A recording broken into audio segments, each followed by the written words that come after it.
Yo, what's happening, Raider Nation? It's your boy Soto here. You know what it is. Raiders versus the world, talking about the team that the world loves to hate, your Las Vegas Raiders. All right, we're in the home stretch, right? It's less than a week away, okay? Draft is coming up soon. The first day of the draft is on the 24th. We're just barreling down, okay? And John Spytek, our GM, was nice enough to sit down with Rhett Lewis and Bucky Brooks with the Raiders to talk a little bit about what's going on, how they're feeling about things, and pretty much just whatever comes to mind. We're going to go ahead and review and watch the interview and talk about it afterwards. But before we do, I want to make sure everyone please like, comment, and subscribe to this video. It's a great way to support this channel. It's absolutely free to do, and it's the bare minimum you can do to support this channel besides doing absolutely nothing and just watching the video. But I still do appreciate that. Also, guys, share it, man. There's a community. There's a Raider community here. Raiders versus the world. We take care of all our business here because once we leave, it's us against everybody else, and that's just the way we like it. All right, guys, let's get to it. Thanks for giving us a few minutes of your time, man. I know a busy time of year. Can you give us a glimpse into what's happening right now inside the building with you guys as we sit here just over a week away?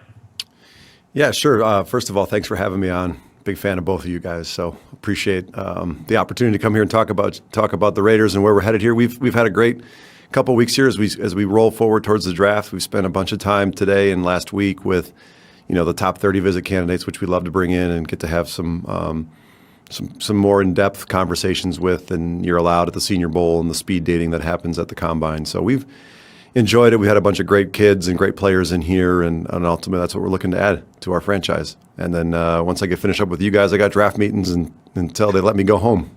God knows what time that's going to be. John, this process, when we get to it, like coaches, front office, everyone being on the same page, how do you ensure that everyone is in lockstep when you start making decisions on players, the type of players that you look for, but more importantly, the type of players that you bring into the organization? Yeah, super important that there's a lot of communication between the scouting department and the coaching staff at this time of year. I've got obviously a lot of experience in the draft, and the best players that we've picked throughout my 10 years at the different places I've been, usually everybody was in line with. Everybody was excited to get that player and that person into the building. And, where there's disagreement or there's some unrest or differing opinions on a player, often that's a good sign that maybe that's not the player for you. And the only way you're going to know that is if you communicate, up front, you have respectful conversations, you have direct conversations, and people can feel kind of like they're in a safe space to lay it out there for you and be like, hey, listen, it's okay to say I don't like this guy. He might just not be a good player for us, even if I like him. And there's enough good players and people in every draft, and in this draft in particular, that we can be selective and we can be a little bit greedy with what we're at, and it's our job and it's our opportunity to find the best ones to bring to Raider Nation.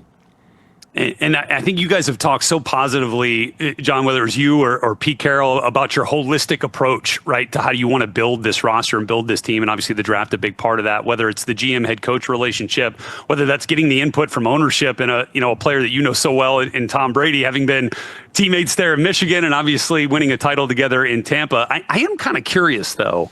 Have you guys had any talks about what your draft grade of Brady would have been coming out and whether he'd have been 199 on the list? Just curious.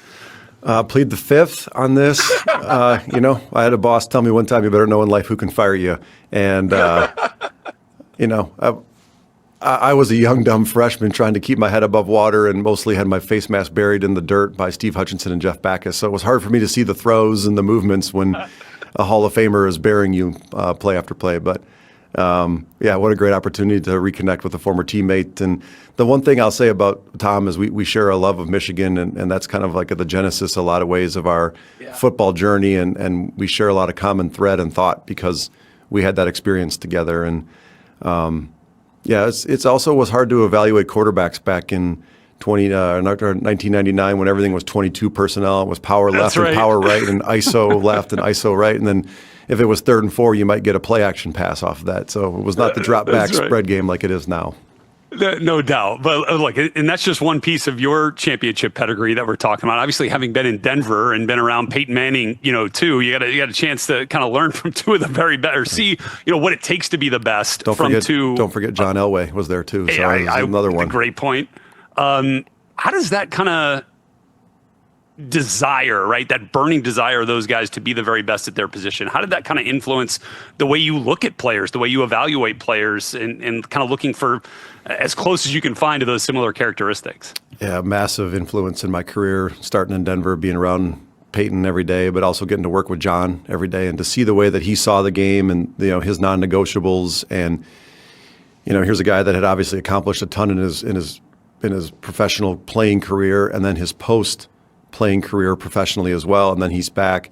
And the competitive desire that John Elway had was second to none that I'd ever been around at that point in my life. And then you put Peyton in that same building and you see the way that Peyton prepares, how important it is to him, no stone unturned. Just the game to Peyton, I felt like was played Monday through Saturday. Like that was the most important part, and Sunday became easy for him. And as a young scout, you should be trying to really observe everything that's going on when you're around people like that. If you're serious about winning and getting to having to sit in seats like I'm sitting in right now.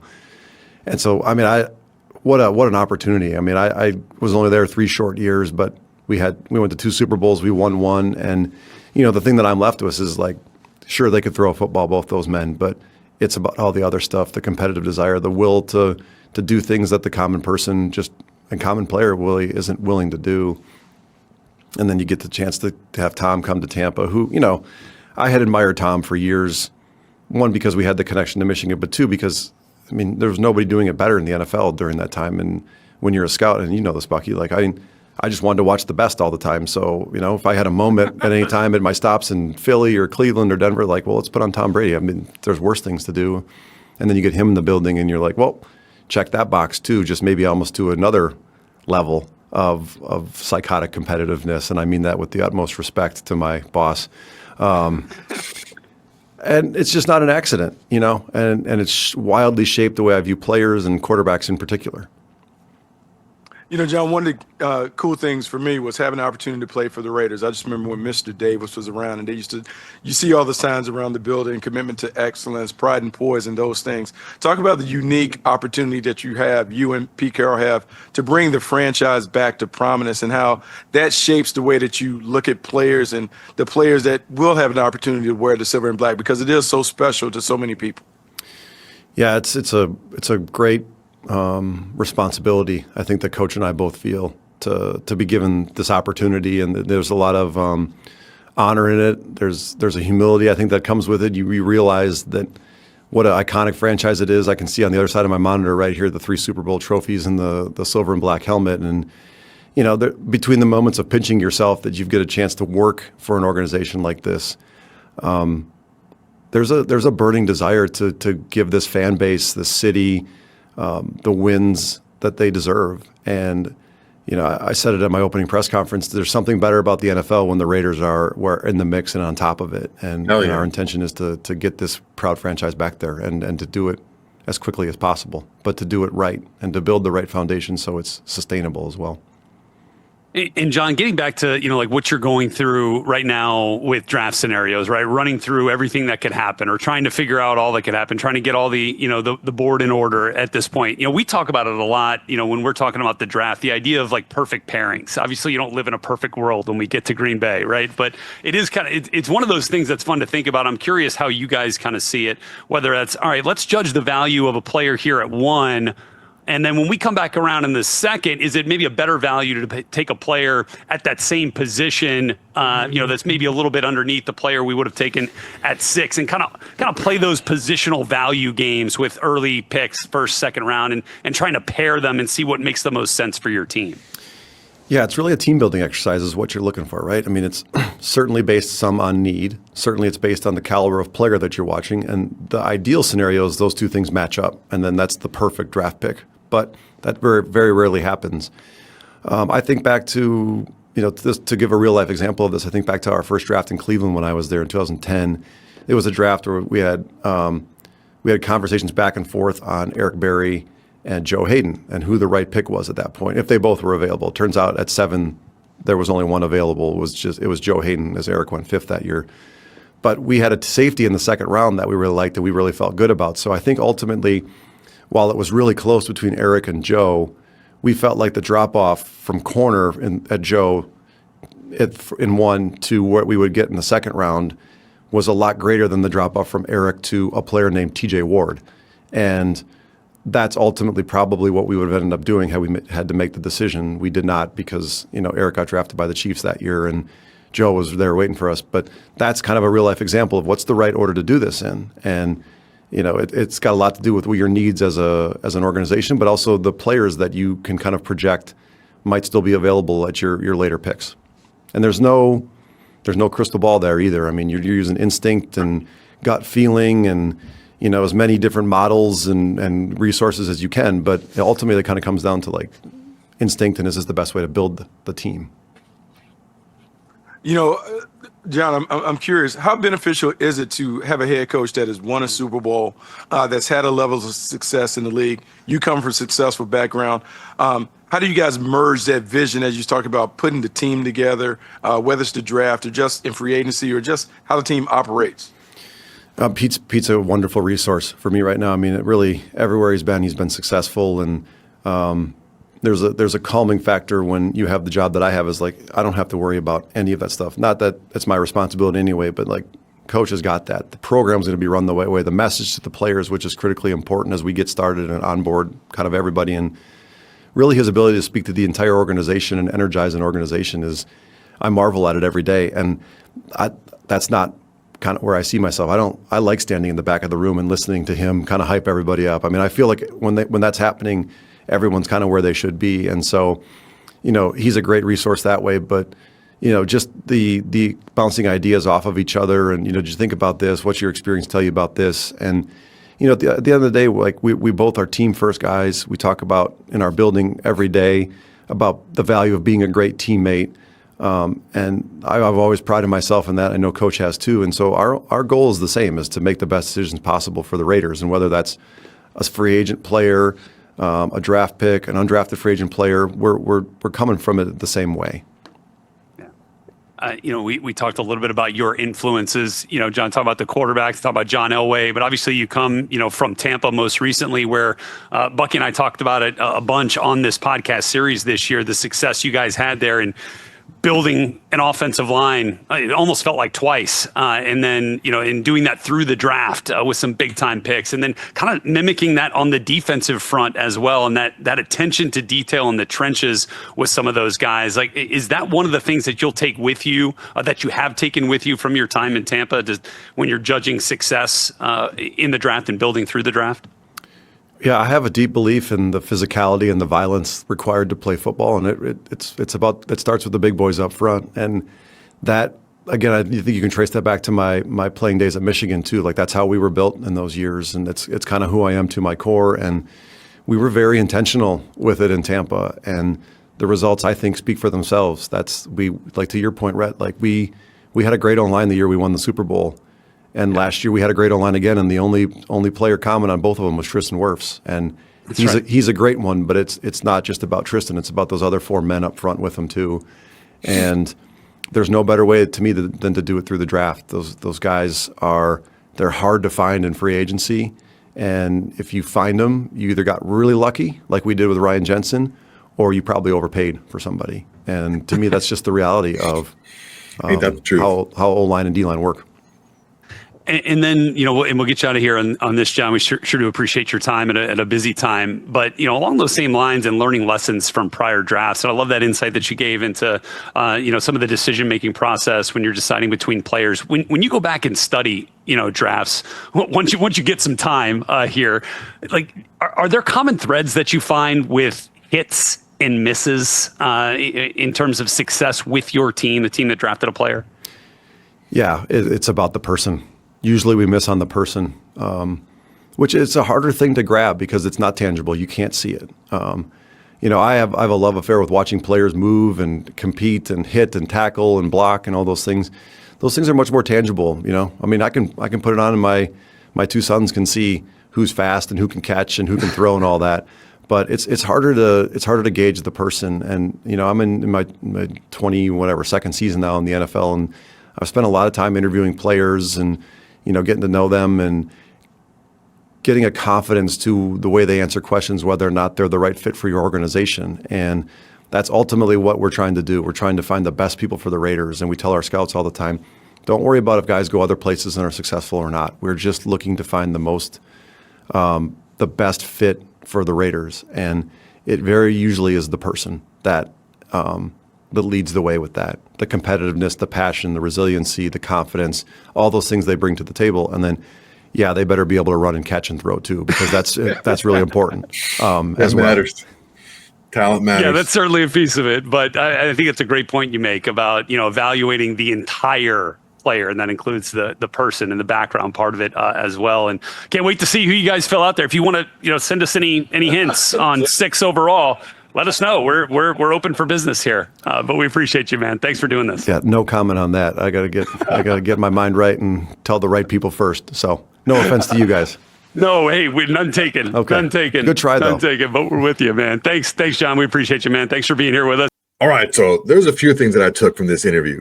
There wasn't a lot of earth-shattering questions, but we learned a lot. One of the things that I really took from this interview from John Spytek is he feels like building a draft board and who to draft normally is a consensus thing. And if guys can't agree on a guy, he's probably not the right guy to draft. That makes a lot of sense, because you want to take a guy that's obvious, like, oh, this is the guy. Like you do your draft board and you do your big board and you go off of the big board. Okay, this is the guy that we like here. We like him more than we like other guys. So yeah, we should be in agreement if it were to come and that guy's available. Also, that story about Eric Berry or Joe Hayden was just tremendous, because this is something that we've been talking about in some of the other videos about taking Ashton Jeanty or taking an offensive lineman. Because look, what's the drop off? Is there a bigger drop off between Jeanty and the running back you can get in the second round than the drop off from, let's say, an Armand Membu and a lineman you can get in the second round? What's the drop off? Like, is the collective of those two players going to be better if you get Membu at 1 and a running back at 2, or if you get Jeanty at 1 and a lineman at 2? Like, what's going to be the overall net positive for this team? And that's really an interesting concept, because it's kind of like what I've been trying to, I didn't say it as eloquently as that, as straightforward as that, but it's kind of what I've been looking into as to why it might be a smarter choice to go with a lineman in the first round. But ultimately, as long as we get an impact player, I'm good with whoever we get. Another thing that was really interesting was how John Spytek said that the success is not an accident. When he's been around so many really successful people, most notably quarterbacks like John Elway, like Peyton Manning, like Tom Brady, it's not an accident these guys are successful. And because of those traits you see in what he calls the non-negotiables, right? You see those traits in these guys.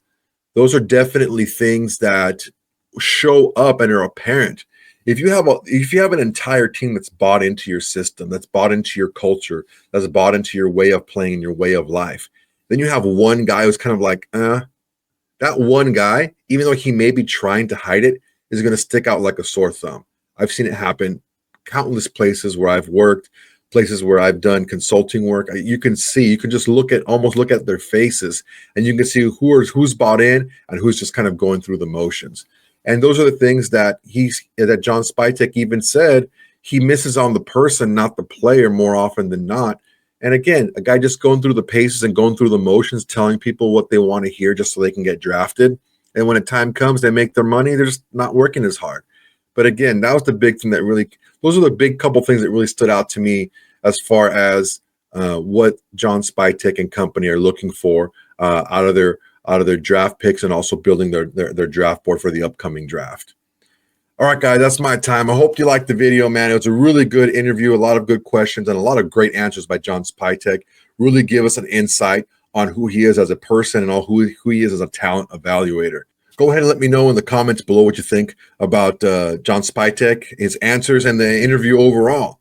Everyone, please make sure to like, comment, and subscribe to this video. It's an excellent way to support this channel. It's absolutely free to do, and it's the bare minimum you can do to support this channel besides doing absolutely nothing. and just watching the video, which of course always do appreciate. But guys, we're a culture here, man. We're a community. Go ahead and share this with all your people, all your Raider fans. Raiders versus the world. It's us against everybody else, and it's just like we like it. All right, guys, that's my time. Till next time, everybody. Peace. Hey, Raider Nation. Thanks for watching. There's plenty more where that came from. Go ahead and smash that like button. Drop a comment. Make sure to subscribe and share to all your socials. It's the bare minimum you can do without doing absolutely nothing.